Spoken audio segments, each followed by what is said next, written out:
So all this talk we've had about the Ohio State defensive coordinator job and Matt Patricia taking over, we all know that Jim Knowles left to join James Franklin's staff at Penn State. Same job, a lot more money. Still a lot of questions out there about Knowles' departure at Ohio State. And he didn't even attend the national championship celebration at Ohio Stadium. That led a lot of people to speculate about a rift between Knowles and head coach Ryan Day. Like to know. That'd be an interesting story. We've heard some things. We've talked about him here on this podcast, but it led to speculation about how far back Knowles was in contact with James Franklin and Penn State. Like, were they having secret conversations that were taking place right in the middle of Ohio State's amazing playoff run? Looks like that might have happened. Maybe. James Franklin himself cleared some things up on this matter. First of all, he said Knowles had every intention of attending Ohio State's national championship celebration on January 26th, but then he didn't. Franklin also said that Knowles' contract wasn't even done by the time the celebration took place. So, I mean, he would have been free and clear and able to do it. No problem. He said the deal was signed way after that. So they're getting their timeline all straightened out here. So Franklin answered those questions, but he created a few more. So his story leads me to believe things ended badly between Knowles and Day behind the scenes, to the point where Knowles didn't even hang around because of the tension and celebrate with his players, and before he took off and left town. Whether he chose to do that, whether he was told to do that, don't know. May never know. But it's my opinion that this job hopping situation, it was awkward. And I think, he did go to the championship celebration back in Columbus, but I think the problem goes further back. And we've talked about this here on Locked On Big Ten on previous editions. I think it goes back to the Oregon game, the first one back in October. The one that was at Austin Stadium where Ohio State lost 32-31. Look, Ryan Day was not happy with the defense. They gave up 32 points. He shouldn't have been happy. Even though Oregon was an explosive offensive team, shouldn't have given up 32. Again, we just told you how elite the Ohio State defense was. Number one in scoring, number one total defense. Yet they got blown up for 32 points at Oregon. Ryan Day wasn't satisfied with that. And once you lose that game, now he's saying, I got a loss. Everybody expects me to be undefeated. We got to get to the Big Ten championship. We got to get to the playoffs. We got to make a run in the national championship. I got to beat Michigan. I mean, he's got all these things rolling through his head. Giving up 32 points to Oregon, he's seeing everything go by the wayside at this point. So on his way home, and of course that was going into a bye week, he really pondered a total revamp of the defense at that point. But for whatever reason, he decided, no, we'll stick with the defensive scheme, but we're going to double down on making this work. It's going to work my way.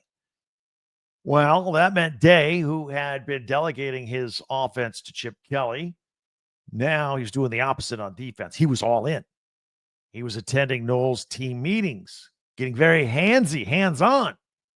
And that rubbed the independent and proud Knowles the wrong way. After all, Ryan Day said Jim Knowles was the best defensive coordinator in the country. And I'm sure Jim Knowles thinks he was the best defensive coordinator in the country. And he doesn't need a coach coming in here in his meetings and getting in the way. So a little bit of friction. Weeks later, Knowles was looking for a way out on his way to Penn State. For better or for worse, look, they both got a national championship out of it. So it worked. Credit to Ryan Day, right? Now Knowles will try to help Penn State get over the Ohio State hump and the Michigan hump and the Oregon hump and all the other elite programs that continue to cause the Nittany Lions problems. Penn State opens up the 2025 season against Nevada, one of 3 non-conference games before opening Big Ten play with a huge one. We already can't wait for this. I know we're going live after this one on Locked On Big Ten. A home game against Oregon. A rematch of the Big Ten championship game to open up the Big Ten portion of the schedule. Can't wait. Can't wait for all that. All right. Got some other stuff for you here, basketball related. So Tom Izzo, going to have to wait again. This is getting agonizing for him. Going to have to wait till Saturday now to pass former and late Indiana legend Bob Knight's all-time Big Ten wins mark. The Spartans will travel and play at Illinois and take on a formerly ranked team. So they're good, but they've struggled. So they're not ranked right now. Very inconsistent over there at Illinois. And that game will be nationally televised on Fox at 8 o'clock Eastern on Saturday night. Now, Izzo, as you may know, has hovered around this all-time mark, but his Spartans kind of hit a bump in the road here. They were on cruise control. They were once 18-2 and undefeated in the Big Ten. But they had a tough West Coast swing, tough night at home against the struggling Hoosiers the other night. And Michigan State lost that game to Indiana 71-67. Couldn't hit the side of a barn, couldn't play much defense on the inside. So the Spartans have lost 3 out of 4.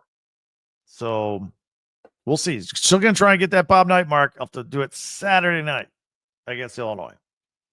Regarding this tough season for the Hoosiers, junior Malik Renew scored 19 points and had 12 rebounds in that win over the Spartans. It's one of the, I'm not going to say one of the Hoosiers' better games because they did some things to allow Michigan State to stay in it late. Could have done better, but they snapped a 5-game skid. And Renew acknowledged the tough times that the Hoosiers have gone through. In fact, they've lost 7 of the last 8. But he said that Mike Woodson was a big help for him, getting him to go to the rim and all that. As you know, Mike Woodson announced last week that at the end of this season, he will be stepping down as the head coach of the Indiana Hoosiers.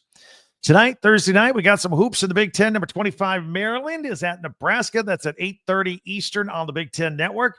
Women's action on Thursday.